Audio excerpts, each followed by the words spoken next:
வாங்க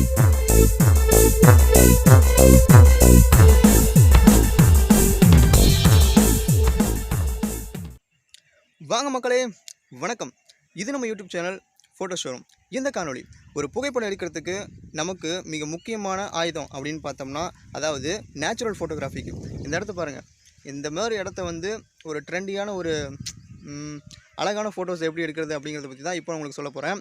அதுக்கு தேவையான மிக முக்கியமான ஒரு ஆயுதம் என்னென்னு பார்த்தோம்னா, இப்போ பாருங்கள், என்ன தெரியுது? மம்முட்டி. இந்த ஆயுதம் இல்லைங்க, அது கீழே இருக்க பார்த்தீங்கன்னா தண்ணி. இந்த தண்ணி தான் வந்து நம்மளோட நேச்சுரல் ஃபோட்டோகிராஃபிக்கு மிக முக்கியமான ஆயுதமாக பயன்படுத்த போகிறோம். நீங்கள் ஒரு இயற்கை விரும்பியாக இருந்தீங்கன்னா கண்டிப்பாக இந்த டிப்ஸ் உங்களுக்கு ரொம்பவே யூஸ்ஃபுல்லாக இருக்கும். நேச்சுரல் ஃபோட்டோகிராஃபி எடுக்கும்போது நீங்கள் தண்ணி யூஸ் பண்ணி எடுத்திங்கன்னா ரொம்ப அழகாக இருக்கும். அதுக்கு நான் கேரண்டி. எப்படி நான் சொல்கிறேன்னா, இப்போ பார்த்தீங்கன்னு வச்சிங்களேன், இந்த இலை இருக்குன்னு வச்சுக்கோங்க. இது வந்து சோளத்தட்டை. அதே இலையில் கொஞ்சம் தண்ணி தெளித்து எடுத்தோம்னா அந்த இலையினுடைய இயற்கை அழகு வெளிப்படும். இப்போ இதிலேருந்து நான் என்ன சொல்ல வரேன்னா, தண்ணியை விடாமல் காஞ்சி இருக்க இலைக்கும் தண்ணி விட்டு அது மேலே சும்மா தண்ணி தெளித்து விட்டு சும்மா அது மேலே லைட்டாக அப்படியே தண்ணி தெளித்து விட்டு எடுக்கிற இலைக்கும் நமக்கு இருக்கிற டிஃப்ரென்ஸை தான் இந்த காணொளி மூலிமா உங்களுக்கு நான் தெரியப்படுத்த விரும்பினேன்.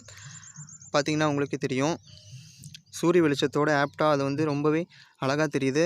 இதுவே பார்த்திங்கன்னா வச்சுங்களேன், இந்த இலை பார்த்திங்கன்னா உங்களுக்கு டிஃப்ரெண்ட் தெரியும், இந்த இலைக்கும் இந்த இலைக்கும்.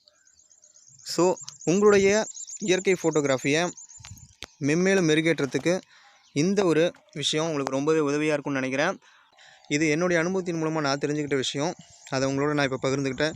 அது எனக்கு ரொம்பவே சந்தோஷம். இது இப்படி பார்த்தீங்கன்னா உங்களுக்கு சும்மா ஒரு எப்படி சொல்கிறது, ஒரு எக்ஸாம்பிளுக்கு தான் சொன்னேன். இதுக்கான ஃபோட்டோஸ் வந்து நான் உங்களுக்கு அப்லோட் பண்ணுறேன். பின்னாடி ஸ்லைட் ஷோவில் வரும்.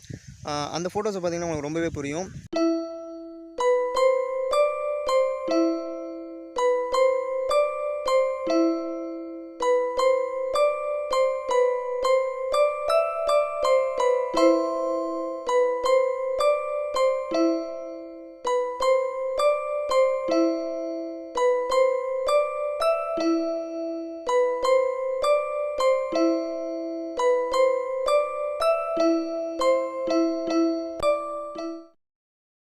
அதாவது இயற்கை ஃபோட்டோகிராஃபி எடுக்கணும் அப்படின்னு நினச்சிங்கன்னா அதுக்கு மிக முக்கியமான மிக உகந்த ஒரு காலகட்டம் எதுனா மழைக்காலம்.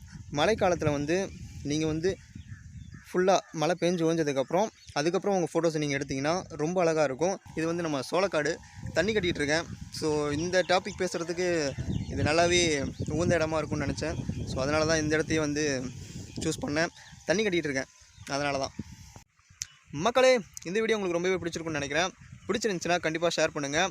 இது போல் வீடியோக்கள், ஃபோட்டோகிராஃபி ஐடியாஸ் உங்களுக்கு மறுபடியும் கிடச்சிக்கிட்டே இருக்குன்னு நினச்சிங்கன்னா நம்ம சேனலை சப்ஸ்கிரைப் பண்ணிக்கோங்க. என்றும் அன்புடன் நான்.